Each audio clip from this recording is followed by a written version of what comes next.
Alright guys, now we're going to take a look at how the tide turns in favor of the Union in 1863. Lincoln had replaced Joseph Hooker with George Meade as the new commander of the Army of the Potomac, trying to find somebody who can have some success. Robert E. Lee, the commander of the Army of Northern Virginia on the Confederate side, has now planned an invasion of the North in order to cut off Washington, D.C. and win this war. His new second-in-command is General James Longstreet, who has taken over for Stonewall Jackson, who died at Chancellorsville. Now, the two armies actually meet at Gettysburg by accident there after some Confederates were seen trying to steal some shoes in town. This ends up being a three-day battle. It's the largest battle fought in North America. On the first day, the Union Army holds out, delays the Confederate advance, and is able to secure the high ground to the south of Gettysburg. The second day is going to focus on a significant event that happens at Little Round Top. Sir, we ought to pull out. No, we can't do that. We can't hold them again, sir. You know that. Well, if we don't, they go on by and over the hill and the whole flank caves in. Sir, here they come. Well, we can't run away. If we stay here, we can't shoot. So let's fix bayonets. We'll have the advantage of moving down the hill. They gotta be tired, the Revs. They gotta be close to the end if we are. So fix bayonets. Ellis, wait, Ellis, you take the left wing, I'll take the right. I want a right wheel forward of the whole regiment. What, you mean charge? Yes, but here's what we do. We're going to charge swinging down the hill. Just like we pulled back this left side of the regiment, now we're going to swing it down. We swing like a door. We're going to sweep them down the hill just as they come up. Understand? Does everybody understand? Yes, sir. Okay, Ellis, you take the left wing, and when I give the command, I want the whole regiment to go forward, swinging down to the right. All right, sir. Fine. Move.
Left wing, right wheel. Right wheel! Charge.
Pistol.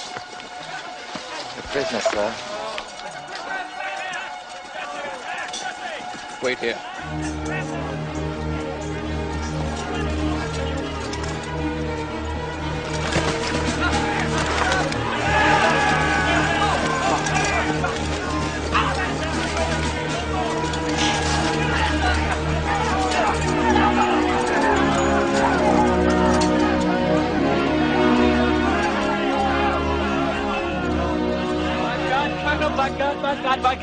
Germans are still advancing. Oh, you better go on and stop them. Yes, sir, but they're on their way to Richmond, sir. Richmond! Today, they've done enough for today.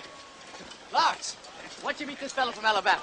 Captain Hawkins, this is my brother, Colonel Chambers. Sir. May I have some water? Yes. Sir, Tom, get this man a canteen. Yes, sir. Right this way.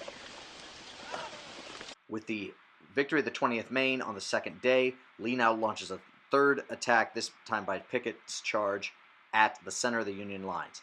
It is a devastating defeat for the Confederate forces, ending up with 51,000 casualties on both sides.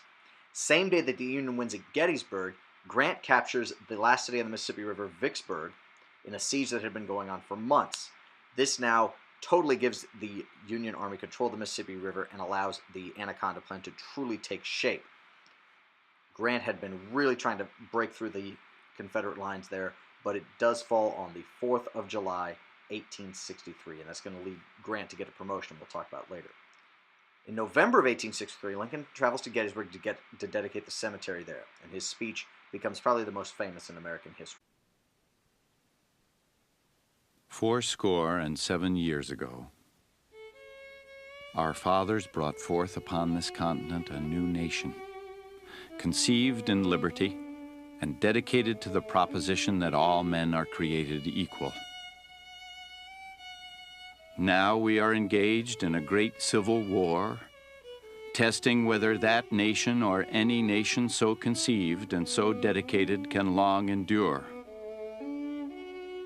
We are met here on a great battlefield of that war.